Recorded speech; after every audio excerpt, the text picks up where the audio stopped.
Hello दोस्तों, तो आज हम बात करेंगे भारत के बारे में कुछ ऐसे अमेजिंग फैक्ट्स जो आप नहीं जानते होंगे। और अगर आप इस चैनल पर नए हैं तो प्लीज इस चैनल को सब्सक्राइब करें और इस वीडियो को लाइक करें। आइए हम शुरू करते हैं।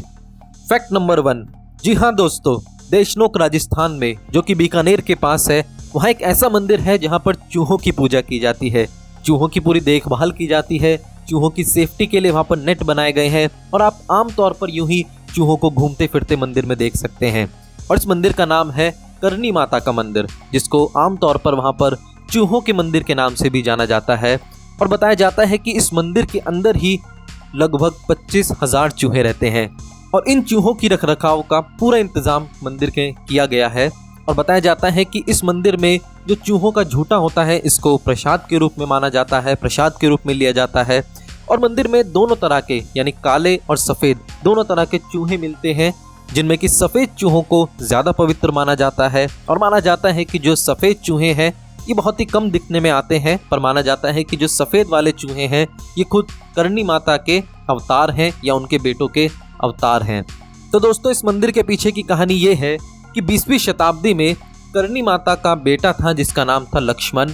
और जब वो तालाब के पास पानी पीने के लिए गया तो किसी दुर्घटना की वजह से वो तालाब के अंदर गिर गया और तालाब के अंदर डूब गया। और जब करणी माता ने यमराज से प्रार्थना की कि मेरे बेटे को मुझे वापस लौटा दो, तब यमराज ने एक शर्त पे उसके बेटे को वापस लौटाया और कहा कि मैं तुम्हारे बेटे को वापस तो लौटा दूंगा, पर उसका जो जन्म होगा वो चूहे के रूप में होगा। और तभी से यहाँ पर ये प्रथा चली आती है, यहाँ पर चूहों की पूजा की जाती है।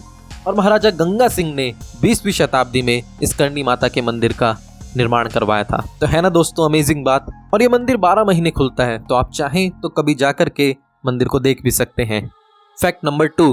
क्या आप जानते हैं कि जो कुंभ मेला है उस मेले में इतनी ज़्यादा गैदरिंग होती है, इतने ज़्यादा लोग इकट्ठा होते हैं कि जो कुंभ मेले की जो गैदरिंग है, जो लोग इकट्ठा होते हैं, इसको हम स्पेस से सैटेलाइट इमेजिंग के थ्रू भी देख सकते हैं। जैसा कि आप देख सकते हैं कि ये पहली वाली जो इमेज है ये कुंभ मेले से पहले की इमेज है।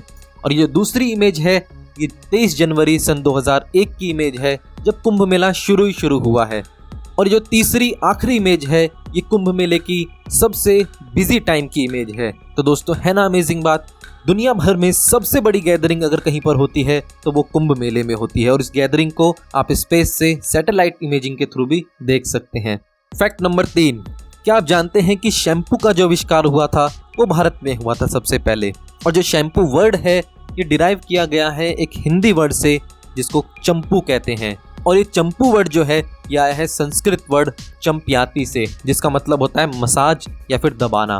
और आज जो कमर्शियल शैम्पू हम अपने आसपास देखते हैं इनका आविष्कार भारत में नहीं हुआ था। हालांकि ये भी बताया जाता है कि इन शैम्पू का यूज करना काफी नुकसानदायक होता है, क्योंकि इसके अंदर सोडियम लॉरेल सल्फेट नाम का केमिकल होता है जिसको हम SLS भी कहते हैं, जो कि हमारे बालों के लिए काफी नुकसानदायक है, जिससे हेयर फॉल की समस्या काफी होती है। पर जो भारत के शैम्पू की बात की जाती है वो आया था 4 जड़ी बूटियों से, जिनका नाम था रीठा, आंवला, हिबिस्कस और शिकाकाई। तो इन 4 जड़ी बूटियों के मिश्रण को भारत में लगाया जाता था और इसी को हम शैम्पू उस समय पर माना करते थे। और गुरु नानक जी ने भी रीठा के पौधे का जिक्र अपनी बातों में किया है। और आइए अब जाने कि ये शैम्पू का कंसेप्ट इंडिया से बाहर कैसे गया। तो भारत के पटना में रहने वाला एक व्यक्ति था जिसका नाम शेख डीन महमूद था। और वो व्यक्ति पेशे से एक नाई था, एक बार्बर था। और जब वो अर्ली 1800s में इंग्लैंड गया तो इंग्लैंड में जाकर उसने अपना एक सलून खोला जहां पर वो लोगों को चंपी दिया करते था। और वो चंपी जो देता था उसमें वो उन्हीं 4 पौधों का इस्तेमाल करता था। और जब इसने किताब लिखी जिसमें उसने शैम्पू के बारे में बताया, तब दुनिया को शैम्पू के बारे में पता लगा और फिर बहुत से नए कमर्शियल शैम्पूज का आविष्कार हुआ। Fact number 4। क्या आप जानते हैं कि जो स्नेक्स एंड लैडर नाम का गेम है, जिसको हम आमतौर पर सांप सीढ़ी भी कहते हैं, इसका भी जो आविष्कार हुआ वो भारत में ही हुआ। और भारत में इसको मोक्षपट्टनम के नाम से जाना जाता था। और इस खेल का आविष्कार हुआ था बच्चों को कर्म के सिद्धांतों के बारे में सिखाने के लिए, जहां पर सीढ़ियों का मतलब होता था अच्छी वैल्यूज, अच्छे काम, जैसे कि सच्चाई, दीनता, नम्रता, दूसरों की भलाई करना, विश्वास रखना। तो ये अच्छी वैल्यूज जो है दर्शाती थी सीढ़ियों को।